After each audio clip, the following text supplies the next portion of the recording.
Madam Speaker, we've heard endless braying from the Republicans time after time demanding an extension of tax cuts for the rich in this country.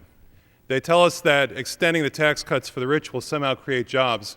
When we've had these tax cuts for the rich for 9 years, and I haven't noticed a whole lot of jobs being created in the last 9 years. They tell us it will dramatically boost the economy. Well, I haven't noticed that happening for the last 9 years either.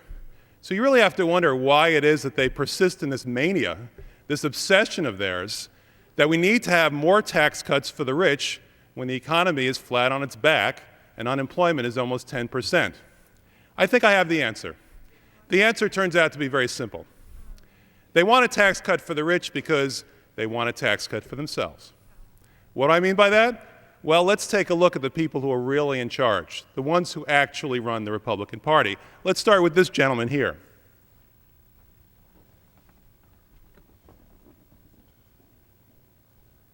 The man with the cigar, Rush Limbaugh. Doesn't he look happy?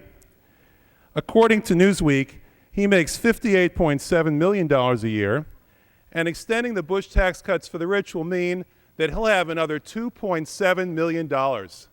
Mega dittos, Rush, and mega money. Let's look at the next one. Here's Glenn Beck. According to Newsweek, Glenn Beck makes $33 million a year as a pundit. And extending the Bush tax cuts means a cool $1.5 million for Glenn Beck's ongoing night-by-night imitation of Howard Beale from Network. Now let's take a look at the next one. Sean Hannity.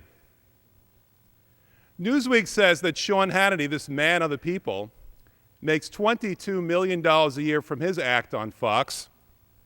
And that means that the Bush tax cuts mean an extra $1 million. $1 million for Sean Hannity.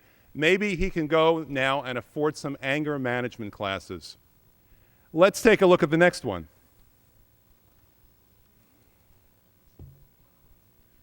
Bill O'Reilly. He makes a modest $20 million a year from his gig on Fox. And that means that the Bush tax cuts give him not quite seven figures, merely $914,000 a year of extra cash. It's easy to see why Bill O'Reilly wants to see the Bush tax cuts extended. And I have to say, he's no pinhead when it comes to that. And now Sarah Palin. Sarah Palin has made $14 million this year from cashing in on her fame.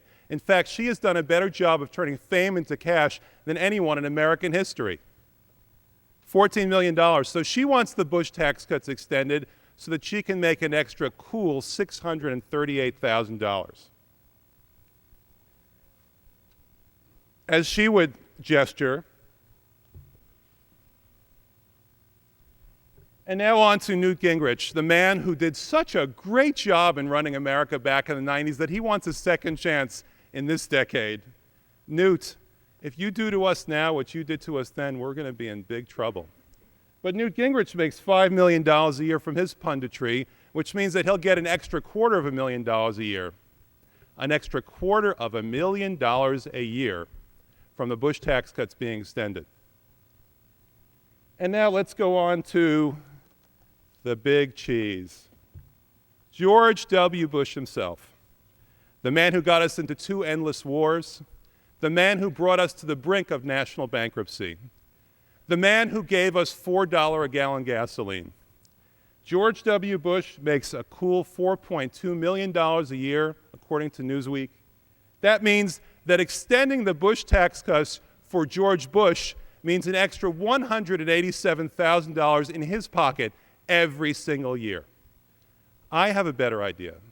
Instead of placating these people and letting them spew out onto the airwaves their lies about the Bush tax cut without ever revealing the fact that they stand to gain millions of dollars each year from their selfish desire to take advantage of the rest of America, let's do this. Let's take that money and create jobs. All that money that the Bush tax cuts are charging us, that could create jobs for 3 million Americans a year. A $30,000 job, a fair wage for fair work, a dignified wage for dignified work, and a way to revive our economy in America. I think that's a better idea than stuffing even more money into the pockets of the rich. Because the problem in America today is not that the poor have too much money. That's not the problem at all. It's that they need jobs. Thank you. Time has expired.